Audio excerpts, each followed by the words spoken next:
Président de l'Assemblée nationale, Monsieur le ministre du Travail, de l'Emploi et des Relations avec les institutions, mes chers collègues députés, Monsieur le Président, permettez-moi avant tout de vous remercier d'avoir accepté par votre impérium, que vous seul détenez, d'octroyer 10 minutes à chaque député, tenant compte de la densité des débats et des 5 rapports dont nous avons fait cumuler l'examen. Monsieur le Président, il est question de la Haute Cour de justice. Cette Haute Cour de justice que nous avons héritée de la tradition juridique française, qui a été installée en France en 1791, 2 ans avant la Révolution, et qui a connu beaucoup d'évolutions. Une Cour de justice qui est en fait une juridiction d'exception. On l'a dit, 2 faits la caractérisent. Le premier fait, c'est que la Cour de justice, eh bien, elle n'a pas d'appel, elle n'a pas de cassation. Elle statue en premier et dernier ressort. Sauf révision du procès, il n'y a aucune voie de recours qui est ouverte à son rapport. C'est pour vous dire que nous devons nous arrêter et bien réfléchir avant d'envoyer quelqu'un à la Haute Cour de justice. Et nous tous ici sommes justiciables ou pouvons être justiciables de la Haute Cour de justice. La deuxième particularité de la Haute Cour de justice, c'est que ce sont les députés qui prononcent l'acte d'accusation. Depuis ce matin, j'entends des collègues dire « Nous ne sommes pas la justice, nous ne sommes pas un hankali. » On est la justice. Aujourd'hui, on est la justice. Parce que c'est nous qui allons prendre le réquisitoire qui va envoyer le député en justice. On a pris la place du procureur. On dit séparation des pouvoirs. Aujourd'hui, à cet instant, il n'y a pas de séparation des pouvoirs. C'est l'Assemblée nationale que vous êtes, qui est le procureur de la République, qui ouvre le procès devant la commission d'instruction. Voilà la gravité de ce qui nous est demandé de faire. Aujourd'hui, par ce que nous allons faire, nous allons dire aux juges, ouvrez maintenant la procédure. Si on ne fait pas, la procédure ne part pas. Donc l'Assemblée nationale est aujourd'hui dans la position d'un procureur de la République, maître des poursuites. Donc, qu'on ne vienne pas dire on n'est pas le juge. Si, ici on fait œuvre de justice.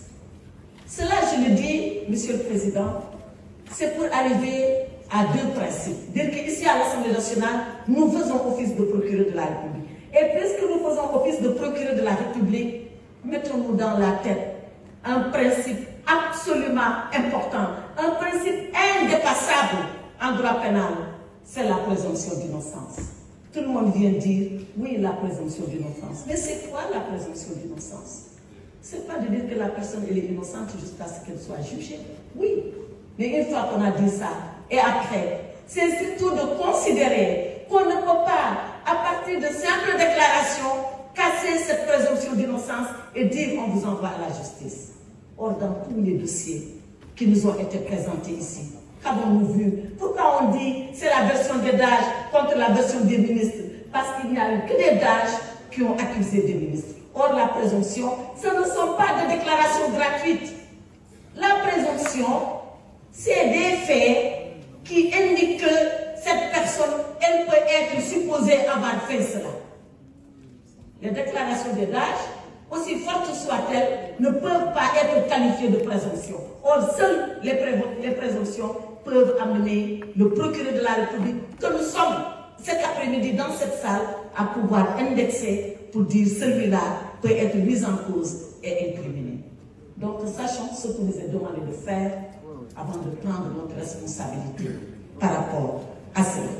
Donc, je le dis, nous sommes le procureur aujourd'hui et nous ne pouvons pas, sur la base de simples déclarations, dire qu'il y a des présomptions. Si nous le faisons, alors nous allons violer le principe de la présomption d'innocence. Et cette présomption d'innocence, elle date depuis l'Habeas Corpus 1786, elle date depuis Bill of Rights 1789, elle date depuis la Révolution française, Déclaration des droits de l'homme et du citoyen, elle date de 1948, Déclaration universelle des droits de l'homme, elle date du préambule de la Constitution du Sénégal, elle date de nos lois à nous.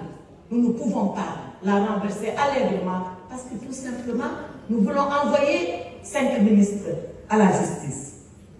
Le deuxième principe que je voulais rappeler, c'est celui de l'indépendance du juge. Notre justice beaucoup l'avaient décrié, beaucoup. Et aujourd'hui, tout le monde dit que les juges sont indépendants. Oui, moi qui les fréquente depuis des décennies, je sais bien que les juges sont indépendants. Ils ne se réfèrent qu'à la loi et à leur conscience. Certains font semblant de le découvrir aujourd'hui. On leur fera confiance. La commission d'instruction, elle est judiciaire, elle est absolument judiciaire. Il n'y a pas un politique à la commission d'instruction. Elle est présidée par M. Abdoulaye Ba, le premier président de la Cour d'appel, un magistrat en qui nous pouvons faire confiance. Mais arrêtons-nous, de faire nos commentaires et de dire oui, nous pensons ceci, nous pensons cela. Laissons-les faire leur travail et ils le feront comme il le faut, selon leur conscience et selon la loi. Et Monsieur le Président, je rappelle que ces 5 ministres, ils ont servi la République.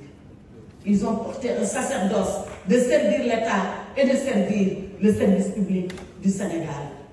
Et je considère, pour les avoir connus, que ce sont des ministres qui étaient rigoureux dans le sacerdoce qui leur incombait. Monsieur le Président, je l'ai été comme eux. Je ne le suis plus parce que être ministre, c'est pour un temps. Après, on le paye. On a sa vie qui continue. Je suis maintenant député.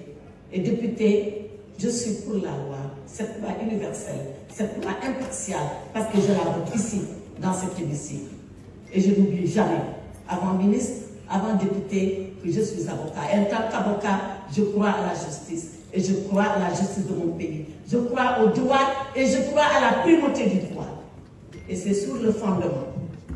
C'est sur le fondement de tout cela, de ma conviction en la République que ces ministres-là ont inlassablement servi, de ma conviction en l'impartialité et à l'université de la loi, de ma conviction en l'indépendance des juges et à la primauté du droit, que je dis que cette mise en accusation ne peut pas être votée. Elle ne peut pas être votée parce qu'elle est illégale. Elle ne peut pas être votée parce qu'aucune présomption n'existe. Elle n'a été prouvée, rapportée contre ces ministres. Elle ne peut pas être votée parce que le jour où on le fera, on portera atteinte à la justice, on portera atteinte au droit, on portera atteinte à la règle de droit. Je vous remercie, Monsieur le Président.